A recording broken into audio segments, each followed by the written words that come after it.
I mean, I'm pretty sure Dave was one of the teams that had like 4 points one way or the other at some point already this year. So Jesus. it's always pretty kind of crazy. But I'm so scared.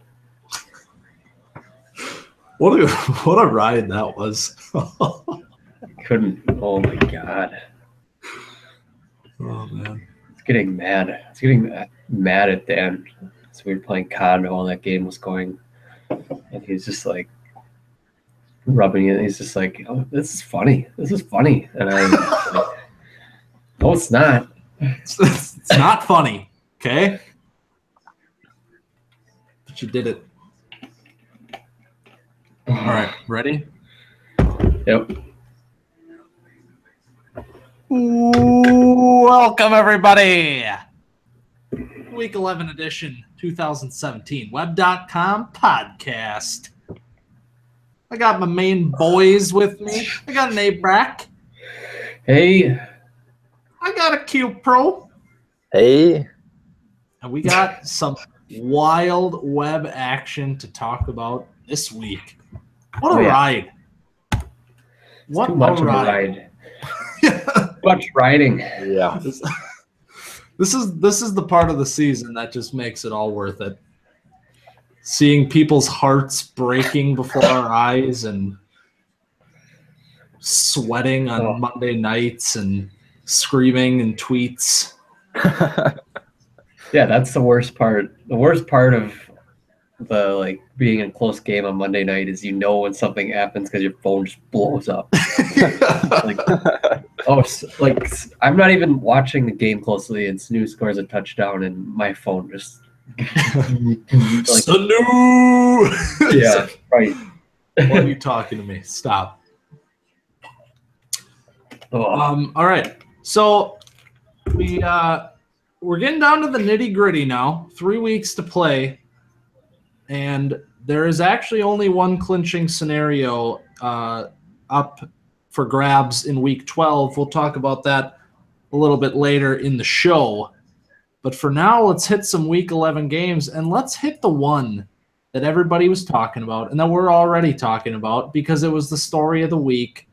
The Brock and Dave Pac-5 powerhouse collision in Week 11. Dave taking Brock to the brink. Oh, it was a wild ride. Wild ride. Like a new. I don't know what to say. It just. I knew that was gonna. I knew Dave was gonna give me a run. I figured it would be in the 140s range. Didn't expect to score 170 and have issues with beating Dave by just a few points. Well, right. That's the funniest part about the week is you get the week high. So it's your first week high since week 3. So it's okay, we're seeing something out of the team. I mean, it's only 171, but honestly, at this point of the season, I'm going to stop saying that certain scores are only something because they are what they are at this point. 171, very healthy total this year. Yep. And you see that out of the team. And here we go. Dave, the lowest scoring team in the league coming into week 11, posting that good old 8 whib and losing by 2.2 points with your season potentially on the line. You can't even write it. It was fully on the line too, because Caleb with his damn squeaker of a win, I would have been 2 games back with 3 to play. That would have been pretty much over. Yeah, and I mean, what happened with Caleb this week is unbelievable. We'll probably hit that one next. But yeah, for you, Brock, hanging on and getting this win, moving to 6-5 now. You actually just took the WIB advantage over Dan. So you now sit at 2nd in the league in WIB right now at 5.9. Still 3rd in scoring. But yeah, I mean, your team we needed a statement out of it. First of all, we needed a win, and then we needed a statement. And we're all both W's here. I mean, I think that getting the week high, Tim is already worried. You know, like Tim is already kind of like, okay, I'm 8-3, but like I got a tough 3-game stretch here coming up to end the season, including this week when you hit him. Your guys' last game of the season together. My schedule is brutal, especially when you combine in the part where people just put up crazy points against me. Yeah. Yeah, I was looking at the remaining schedules for the playoff picture teams, and I'll talk about that later because there's some interesting things going on there. But yeah, I mean, huge win. Obviously, we talked about it being a must-win for your team last week, and doesn't matter how it happened. You got it. You're 6-5. Yep. Dave has a solid week out of his squad. I mean, it was honestly ridiculous to see the kind of production he was getting. The names that are putting up points here: Pirine with 18, Eckler with 11. Thielen had his 18. He went off. About like Amendola 12, Rashard Matthews 17. Even a decent defensive performance is like, wow, what he really came to play this week. He gave it everything he had. Yeah, well, you got Rashard Matthews gets that touchdown early, and then I figured we got Antonio. Antonio, I'm thinking puts Dirty Dave to bed with his 3 touchdowns. Yeah, pretty much. That's how everyone was feeling. Yeah, for most of Sunday too. If you go off the projections, I had him by a good margin, and then it just slowly just keep. I didn't lose any ground in the projections either. He just came up to me. I was like, what is happening? Yeah. I mean, the players he's getting touchdowns out of, it's just I don't know. Crazy day for Dirty Dave for the team. This was the kind of game that he needed to beat you. It just happened to be the 8-wib this week. Couldn't top you, but God, Adam Thielen, man. Come on. Feeling that. I have made a $200 offer for Adam Thielen, which would be reported by Web.com reporter Caleb as the first official commissioner scandal if it were to go through. But it doesn't sound like that's enough money. So, can we make money trades after the deadline? Is that a thing? I'm trying, man. I'm trying so hard. Oh man. All right, Caleb, you had a nice little game here with with Kelvin, and I'll just have you take me through what happened at the end of that game because your Twitter handle blew up. Oh my God! All right, so I think about a minute to go, and I'm looking at the score, and I'm down by 0.1. I'm you've got to be kidding me! This is how it ends. And then all of a sudden, I didn't even realize at first it was because Carson Wentz was kneeling. I was just it would update and he'd lose 0.3. I'm like, oh shit, stat change. And then it dropped again. And I'm like, oh my God, what's happening? And then it was he did it one more time. Oh my God, what happened? And then I go in the chat and I'm going crazy. He's and then Mingo, I think you said it. He's yeah, I knew kneeling was going to do it. Oh my God, I didn't even think of that. I was just praying for a Cowboys tackle somewhere there and to save me. But in the end, it was Carson Wentz taking knees. When you sent me the screenshot of the game at 1:34, I thought the game was over. I thought it was too. And I thought that because I didn't look at the the time remaining or anything. Yeah. And 30 seconds. Yeah, I literally thought we just had our first tie in web history. I thought we did and too. I don't want to have to deal with this because I'm gonna have to make another column in my damn sheet. It would have been brutal. Wouldn't have been able to handle it. Might have had to fold the lead. But yeah, league would have went down. Yeah. But then I look at the thing. Yeah, and then I look at the thing and it's Carson Wentz, the Eagles are still in the field and there's a minute and a half left and I'm just wait a minute. They're going to be kneeling the ball. I'm just oh my God, really? And that's exactly what happened. Caleb picks up a kneeling victory. 1.2 points on kneeling to keep the playoff hopes alive for the team that has been cut down and mocked and even violently assaulted verbally. He's getting abused on Twitter. Yeah, it got ugly this week. Had to bring in the SpongeBob meme. And I was like, It wasn't, yeah. Go jump off a cliff or Yeah. something. It was pretty ugly. The animosity is really growing with this horseshoe that Caleb has up his ass. I've been pissed all year. That's on the record. Now we got anonymous sources who actually it's just Tim. Just Tim. if there's ever an anonymous source, it's Tim. It's always Tim. Just verbally abusing Caleb on the Twitter machine. Yeah. I mean, that was tough. Like, I was like, oh my God, I wanted everything, and I'm just getting slandered on Twitter. Well, you know. It's just like, of course, this year that you're having would just come down and end up with this kind of game. Like, oh my God. Like, nobody on my offense outside of Kirk Cousins scored over 10 points. Like, 1.8 out of Crowell, 0.9 out of Engram. Like, wasn't a great week, but. Yeah, like, that's the other part that's lost, too, is like, you only had 134 again this week.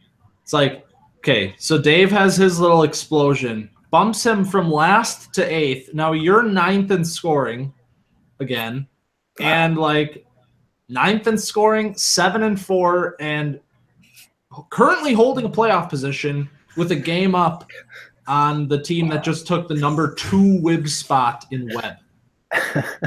So, I mean, none of that actually makes any sense, but it is what it is. So it's not going to stop. He's going to win the title. It's gonna, oh my God.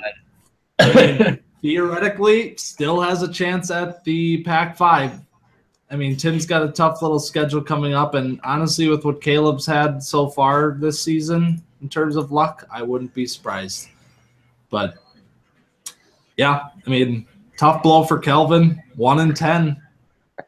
Actually becoming one of the worst record seasons ever all of a sudden here. I think Adoree Jackson had like 15 rushing yards. Yeah. That was the difference. What a pickup. Yeah. Adoree Jackson, he gets a few carries a week. That'll get me like 3 or 4 points, and then he just gets a bunch of tackles and stuff. So I found my cornerback of the future. That having a cornerback that plays offense, that's a game changer for fantasy. I mean, 11 tackles. Can't wait to remove the position. Stop it, guys. I love it. Remember when Patrick Peterson used to have his offensive stuff, and that was our first ever season. That was always weird, but yeah, Caleb. Jabril Peppers should be playing running back. Yeah, he almost fucked me over. He got me 1 point because he fumbled on special teams. So I'm pretty sure I'm stopping him this week. Yeah, that was. I held on to him for a while and didn't. I don't know. It's the Browns, so yeah. All right. Mingo and Parker. So, all right. This game was. It kind of started out looking like it was going to be another one of those weeks for me, and I realistically thought that Parker was going to win, and my season was all of a sudden in jeopardy. But I managed to get it out of the boys. I had like 2 different overtime games where like some of my key players were playing in like overtime on Sunday. So I don't actually know if that helped, but yeah, I mean, I got the win. Still really not like happy with what I saw out of my offense, but I also had Keenan Allen's 28 points sitting on the bench. So that's done. Put him back in the lineup. Your wide receiver situation is just a clusterfuck. Yeah. Oh no! Who do you pick to start? It's literally there's like so many slightly above average options to choose from. Yeah, that's really what it is. Like this week, I'm benching Dez, and I promise you, this is the week that Dez goes 150 and 2 touchdowns. But bench him to wake him up. That's what I had to do with Keenan Allen. So that's what we're gonna do this week. But Kareem Hunt. Oh, stat. No. Still no touchdowns. Since when? Week 3. Week 3. That's quite a few weeks ago. I don't even remember. Still September. Yeah. we're almost in December now. It's almost Christmas season. Yeah. Will he ever score again? To be fair, the Chiefs didn't score a touchdown this week, so kind of hard to do that when you can't even score a touchdown from your whole team. But yeah, I mean, I don't know. I don't know what Kareem Hunt's story is. I don't even know what's happening anywhere on my team right now. I just, pick up these W's and roll on, I guess. Like McKinnon, I guess, is not the guy anymore in Minnesota, and AP is still fat and old, I think, or something. Still, I don't know. Definitely still old. But, I'll be right back. Yeah. Who really knows with anything ever? That's great insight. Thank you. Yep. But yeah, Gostkowski, heart and soul of my team. Wow, yeah. Been around for 5 years, rocking the lineup, cornerstone. He saved me this week. Yeah, one of the true cornerstones. Mm-hmm. Yeah, I mean, I'm honestly probably gonna cry when he retires. It's gonna be a really hard day for my franchise, but until then, got a lot of leg left in him. A lot of leg. Yeah. Love that healthy interception to Landon Collins. That was nice. Yeah, I got 2 people texting me about that when it happened. It's like, Kelsey just threw a pick to Landon Collins. I didn't see that it was Landon Collins, and I saw that Kelsey. I saw him throw a ball, and it got picked off, and I was just like, ha, Corf, suck it. And then I find out later Landon Collins. Like, come on. I heard that it was actually a beautiful deep ball that Collins just made a real good play. Spiral. Kelsey, he does everything. Real nice. Used to play quarterback, I guess. Did he? I don't know. Probably. He played basketball. Well, he's a tight end, so there's a good chance that he played some basketball because it's all people ever talk about when you watch games. Yeah, that's the thing. Whenever someone throws a ball who's not a quarterback, it's like he used to be a quarterback way back when. High school. Senior, 11th State. Middle school, 7th grade. Started 6 games. First year of tackle. The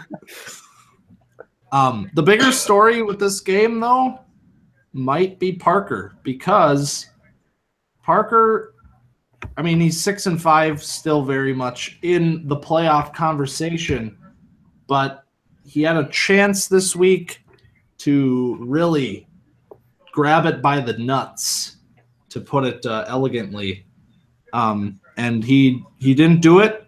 But I mean, we got 3 games to play. He's going to close the season against Dan. That's another big statement chance for him. And other than that, it's Carter and Kelvin. So, I mean, Parker's chances are still looking pretty decent for at least an 8-6 season. Yeah, he should have the tiebreaker for once we get to the end scoring on Caleb. Yeah. Probably not on me though. So that's a little interesting caveat. If some magical thing would happen, that would make us all cry tears, and Tim would lose out, and Parker would end 8-6, and Tim wouldn't win the Pac-5. Parker would probably also beat Tim in the scoring tiebreaker. That one's not so definitive, but right now he does have the advantage. Mm-hmm. That one's pretty close right now, yeah. So, yeah, I mean, this was a big little late season Big 5 matchup. I mean, seriously though, like my team 8-3 right now, like considering what it was like 3 weeks ago when it was like, oh yeah, lock. It's like outscoring the next team by like 12. Now I'm only up on Dan by like 3 points per game, and I was like 11 points away from really kind of being in trouble. Really kind of just tells you what this season's all about, you know? Like nobody's running away with it. Nobody's really jumping out ahead. Like, we got a lot of teams that want 4 spots, so it's exciting. Yeah, we're gonna have a wide open playoff. All right, Once we get there. Yeah, it's coming up quick. Tim and Josh, kind of a little bit. Tim is the king of texting me on Sunday night, being like, I hate my team. Why can't I do this? Why does this have to happen to me? And then I go into the app and I look, and he's either winning or projected to win by like 10. And then I'm like, Tim, what are you talking about? You're going to win. He did that to me one week where, I forget how it went, but he basically just like, my team is trash. I'm going to lose this week. And I go on, and Russell Wilson and Zeke hadn't played yet. Yeah.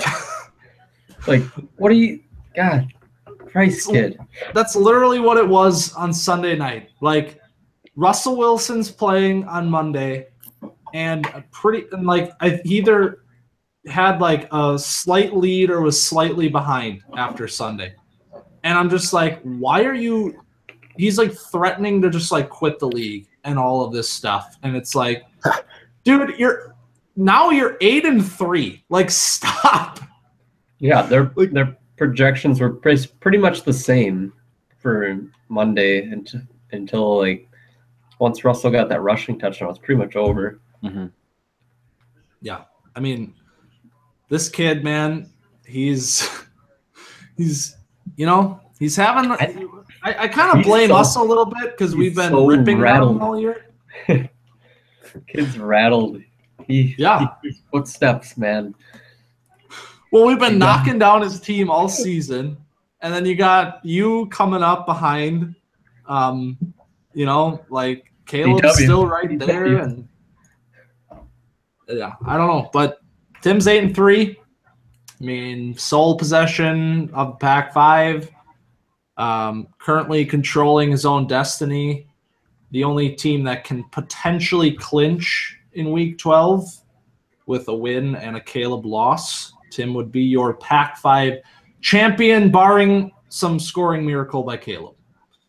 So, big stakes for Tim this week, but obviously he's looking pretty good in terms of getting one of those playoff spots. But his last 3 games of the season, he's got some work to do in the last 3 games. We got, coming up for Tim, Showdown with Brock, second Dan game of the year, and Caleb to close out the season. So he's got to overcome the horseshoe to end the year, and then he's got 2 of the top 3 scoring teams other than that. Honestly, Caleb might be the toughest game at this point. Yeah. I don't want to play Lady Luck and a fantasy football team. It's just impossible. Yeah, I mean, God, Caleb, I can't believe this. It just blows my mind. You just need to go on Twitter and just have a roast, just so everyone can get it out of their system. I think so too. It's a lot of built up emotions. Nice. The Caleb roast. Oh my God. But yeah, Tim, Mark Ingram goes off again. Got some nice little production on the offense. Nice little 161-point week. It's actually his highest total in a few weeks since week 7. So pretty solid week for Tim. And Josh, I mean, the kid did what he could, but at this part of the season, 2-9, things not looking too hot for Josh. So it's battling. Always battling. Hooper, negative points this week. That's why you get your team taken away from you. Okay? It's Teddy's team now. What do we got left? Oh, Dan. Dan played a game. Did he? Yeah. Dan played a game against Carter. And I think that it was the only game this week that really didn't have anything tied with it because it was writing on the wall. Dan beat him 40 points. No, it was the ultimate. If Dan would have lost, it would have been the ultimate Carter dick sucking week of all time. So there's a lot writing on it, actually. Yeah, before the game started, yeah, absolutely. Like I need Carter's penis in my mouth on the show. But then unfortunately it was never really close. Yeah, that's really what it came down to. So unfortunately, Carter 4-7 now. The dick riding might be over for the year. Especially Chris Thompson ankle down now. Yeah. Yep. Yeah. So I mean, it was fun while it lasted, but at this point, Caleb's just happy to see you lose. So yeah, that pick. But yeah, maybe he'll spoil someone else's day and we'll get one last ride in. As long as it's not mine. As long as it's Parker's this week, that's great. Sorry, Parker. But yeah, Dan 168.2.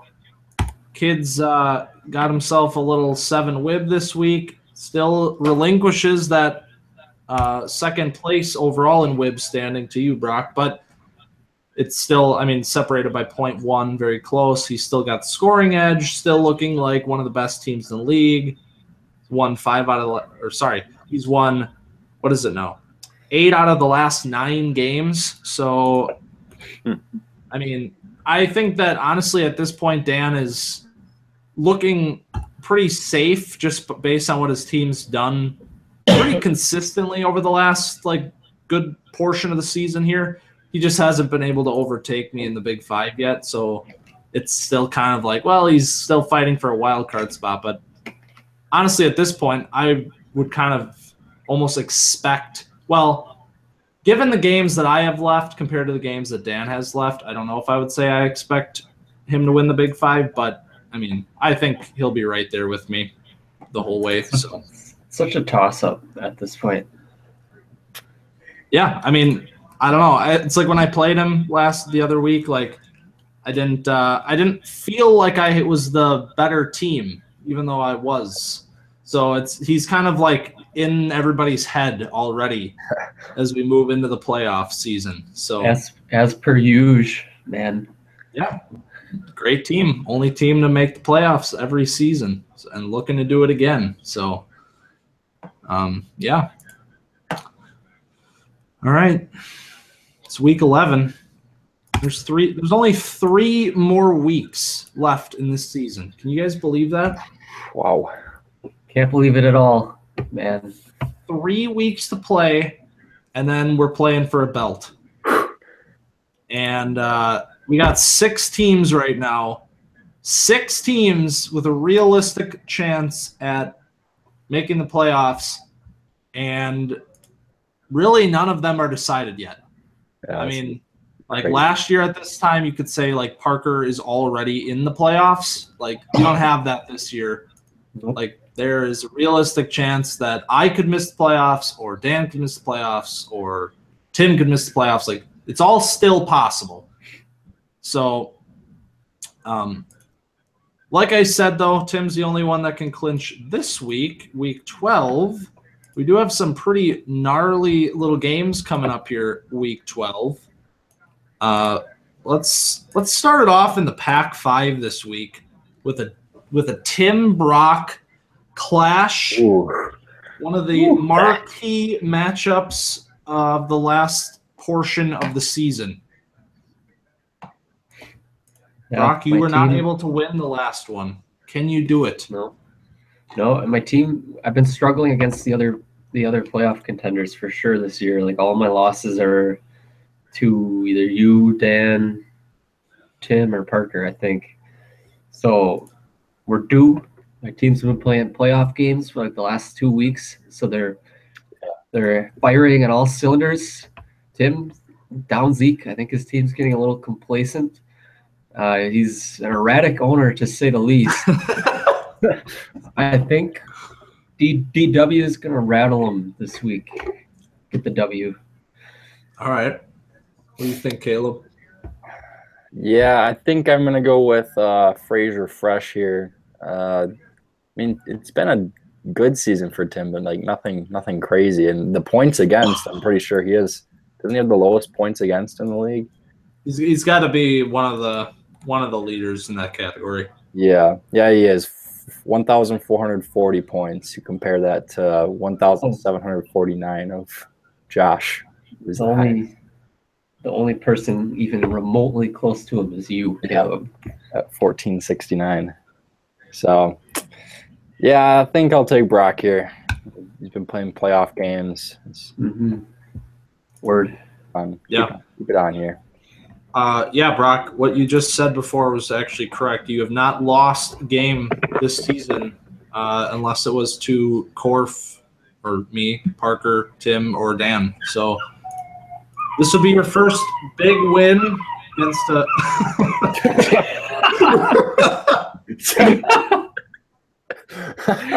I think Charlie's upset about something. That's the alarm. really does not like that you haven't beat any of these good teams yet. I don't either. But I also believe that this is the week that you're going to do it. We move to 7-5. Tim bumps down to 8-4, and all of a sudden the Pac-5 starts to get really weird with 2 games to play. So, all right. Second Pac-5 matchup then is the Caleb and Dave matchup. So all of a sudden here, like you have to almost say that Caleb is the underdog in this game. Dave's hot, man. Dave's hot. Me to the brink. Dave is definitely hot. He's also retaken the scoring lead back over Caleb. Not that it really means much at the bottom half of the league because they're all like on top of each other. But yeah, I mean, just what I've seen from Dave in the last couple weeks, like the kid is doing his damnedest to wreck some seasons, and Caleb is next in line. However, if Caleb can win this game and go to 8-4, right? 8-4? Yeah. Yeah. Yep. That's pretty wild. Like he's gonna be like if you win, Brock, and Caleb wins, then Caleb is now tied with Tim record-wise, 2 games to play, and they have a game to end the season against each other. Oh, so, I mean, it's just, I don't know, man. It's going to be crazy. It's not enough to be something crazy. So many things are shook up here. I'm getting giddy about it. I am shaken. Like, wow. I want a Caleb Tim matchup at the. Wait, no, I don't. I don't want a Caleb Tim matchup for a Pac-5. No, for the entertainment, for the entertainment value, card spot. You're gonna for the entertainment value, because I'm a company man. I'm a selfless individual. That'd be great for web.com. It would be. It would be really fun, especially if Caleb won. The league would implode if Caleb won the Pac-5 this season. It would be unbelievable. How about on another deal? Please give me that. Please give me that. Oh my god. I need it. I'm gonna, you know what, man? I've been picking against Caleb for probably like 3 weeks. I'm gonna pick Caleb this week. Now that I'm done playing Dave. Wait, and of course, like Dave puts up his 168, which means he's gonna put up 100 against Caleb. Because that's this year. So Rashard Matthews and Eckler really gonna score again, you know? Like I'm officially Team Dave for the rest of the year here. Picking Dave. Really? All right. Hard work. Wow. Great. Yeah, I'm going to take myself. I think we got Devin Funchess back in the lineup this week. So there's that. No more buys. So I got my trio of linebackers back at full strength. I think we're going to make a run here to down the stretch. We'll see. That last playoff spot. It's gonna be really wild. That's for sure. Pac-5 super wild. Big Five equally as wild. Well, I would probably say the Pac-5 is a little bit more wild this year, but Big Five still got a lot going on, and we got a couple of games that these teams both need to win. Dan facing off with with Kelvin, and Parker then facing off with Carter. So start with the Dan Kelvin game because obviously, give me Dan. I mean, it's pretty cut and dry. But we got a chance here for one of the great upsets in web history if it were to happen. Yeah. And let's not forget who upset Parker in Week 14 last season to ruin his potential bid at the greatest regular season ever. It was Calvin, right? It was Kelvin, yes. Yeah, I mean, I'm going to pick Dan too. I mean, there's always the possibility of something weird happening, but I really don't think it's going to happen this week. Yeah, Dan's got him pretty much outclassed at every position.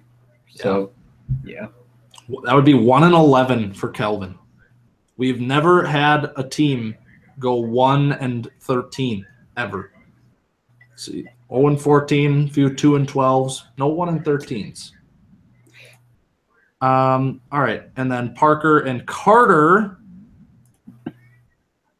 So, I mean, this is a little bit more competitive of a game, I would say, but I think Parker's kind of firing right now a little bit.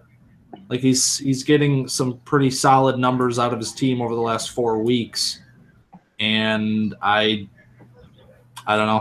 I don't see him losing this game. I'm gonna pick Parker. He's on the brink, 6-5, tied with me. We're both out of it, but I got the scoring edge, so he's got pretty much no wiggle room the rest of the year. This is a must. I would say we can comfortably call this a must-win for Parker's playoff hopes at this point. So I'll pick Parker. I'm thinking one last suck for Carter. I'm gonna take him over Parker. All right. I like it. Carter, aside from the 2 losses that he has, which were both week lows in the last 5 weeks, he's put up some pretty decent totals around them. So I would say there's definitely a chance that he could win. But all right. And then interconference game of the week. Bingo and Josh. Please, God, tell me that this isn't the week that I hang the noose and do it. Because if I lose, it's going to happen. Let me get a quick preview here. A lot of check marks on your side, Mingo. Give me Mingo. Yep. I gotta pick Corf as much as I want to cheer for the Team Petty team. Yeah. So just a quick check-in on my last 3 weeks of the season. Josh, Carter, and Kelvin realistically should go 3-0 in that stretch. But that is the reason why I believe I'm probably going to go like 1-2 in that stretch, because that's just how the universe works. But I'm going to pick myself this week against the league's lowest scoring team, Josh. And hopefully this is the week that Kareem Hunt scores a touchdown and reminds me that he's not irrelevant. And also that I start all of the right wide receivers.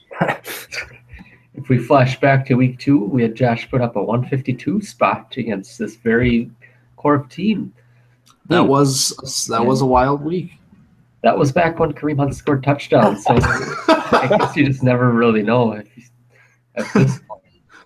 You know, if Kareem Hunt wouldn't have had like 20 points that week and he would have had one of his like 6-pointers like he's been having lately, he would have lost. So, yeah. You know, whatever.